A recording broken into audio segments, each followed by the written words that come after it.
Howdy, y'all. I'm Lisa. I work at Etsy, talking about cereal today. So maybe some of you have used cereal before. So if you're anything like me, this may or may not be the extent of your knowledge of cereal. You get a file descriptor. You have like a number. You kind of like initiate this like cereal object. You write some stuff to it. You read some stuff for it. Cool. That's cereal. Awesome. I'm using cereal for it. Sweet. But what is this cereal object? I kind of was like getting into it. I was like, I really want to understand kind of like what is cereal. It's not like cereal isn't like cereal you eat in the morning. Maybe it's like cereal isn't like serial killer.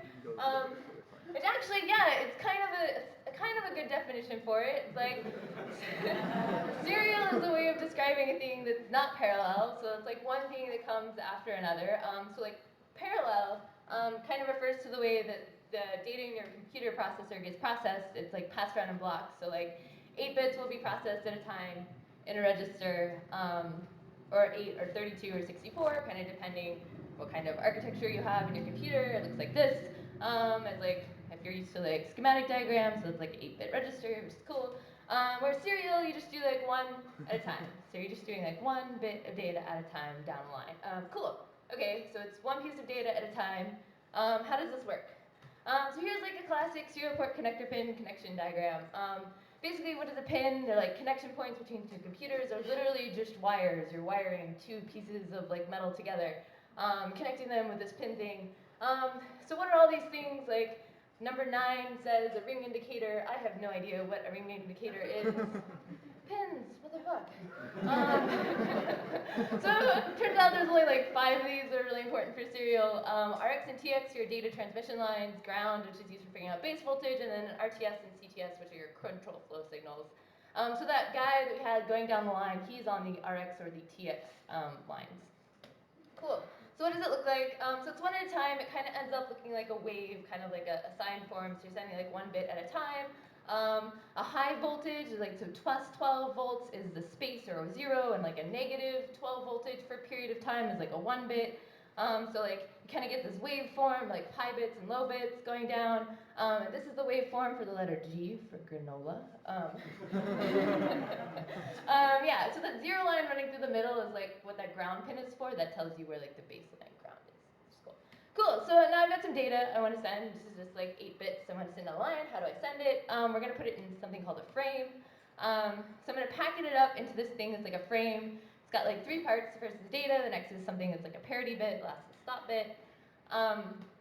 So the first thing that you could like kind of put together is like you have your bytes of data. It's called the frame size. So you kind of need to specify like how big, how much data you're sending in a frame.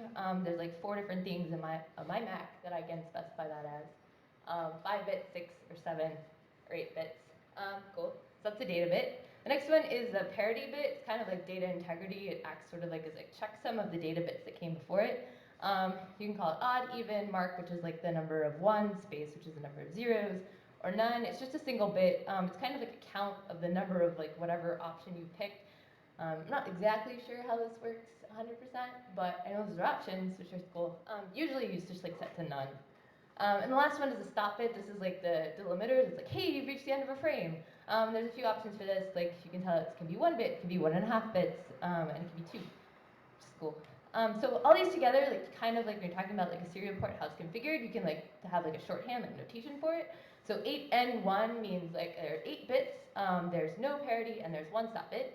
5E2 would be there are 5 bits, even parity, and 2 stop bits, which is cool. Sweet, so now we know what we're sending down the wire and how it's getting sent, but how fast are we sending it, right?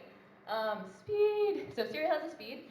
This is also referred to as the baud rate. The technical definition of this is the maximum oscillation rate of an electronic signal.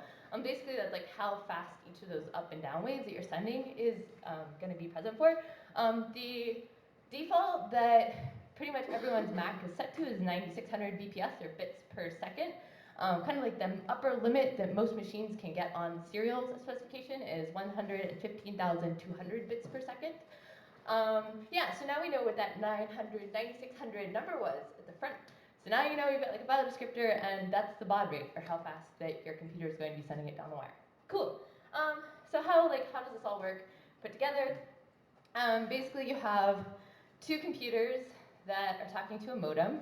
Let's say that I'm like sending a letter to my granola supplier about how awesome their granola is. And the modem, there's this modem in the middle. It's got a buffer of about 8 kilobytes. So that's about 64,000 bits. And I'm super fast. I talk kind of fast. So fast connection, I've got like really fast connection to the modem. It's going at like maximum speed, 115,200 bits per second. And the granola guy is a pretty normal guy. Like he's just sending it at 9,600, like receiving it from the modem at 9,600 bits a second. So for those of you that know kind of how speed works, kind of have like a small problem here, right? That fast connection is going to fill that buffer in a little over 0.5 seconds. The normal connection is going to take 6.66 seconds to empty it. So it's kind of like, looks a little something like this. Data gets sent, and then it's not really getting sent to the other computer. They're going to start dropping in the middle. Like when you fill that buffer up, that buffer like has no, it's just going to drop. Like you're dropping packets. So my little like love letter that I'm sent to my granola supplier kind of ends up looking like this. He's kind of confused. He's like, 33 is less than 42. It'd be nice if there was some way that the modem could signal that it is in fact full, which is actually what we have those extra 2 lines for, control flow.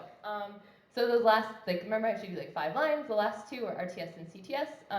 These stand for ready to send, which means I have data, I'm ready to send, and CTS, which is clear to send. For the love of God, stop sending data. These 2 lines are pins. This is a hardware control flow, so that actually means like you're just using the pin connectors to like signal this. Like it'll actually be just like on or off whenever it's like sending stop or send. You can actually like get rid of these 2 lines, so you can do serial with only 3 like lines of connections using the TX, RX, and the ground. Using something called software control flow, which is where instead of like signaling with like these extra like out of band lines, you pass these special ASCII characters through the data lines instead, called X on and X off, and they're actually these are like ASCII characters. So like 17 is the ASCII character for X on, and 18 is the ASCII character for X off. And so you just put this in the data line as a data packet. So you have like 8N1 or 7N1 because ASCII can be sent as 7 bits. You put it as a packet and you send it down the line, and like the other guy gets it, and he's like, okay, we gotta like stop now. It's cool. Oh wait. Sweet.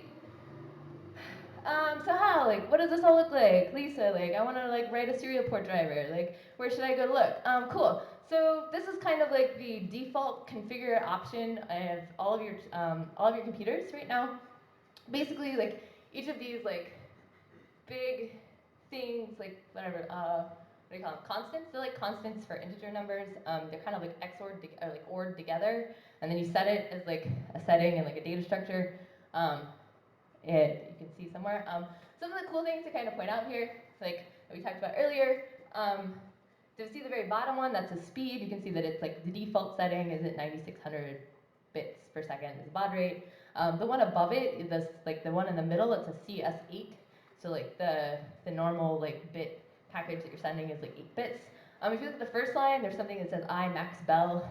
Basically that means that like whenever the buffer is full, it'll like send like a way that it like signals back to like whoever's listening on that line. It puts like a bell character inside of it. So like when you're typing in your terminal, like the bell pops up, kind of like, oh, like that's the bell anyways. So it sends the bell when it gets full. Cool. So if you're like kind of interested in like looking at more of these data structures or like checking out like what your defaults are, these are like 2 of the files on your computer, or you can just look at the man page for Termios, which is cool.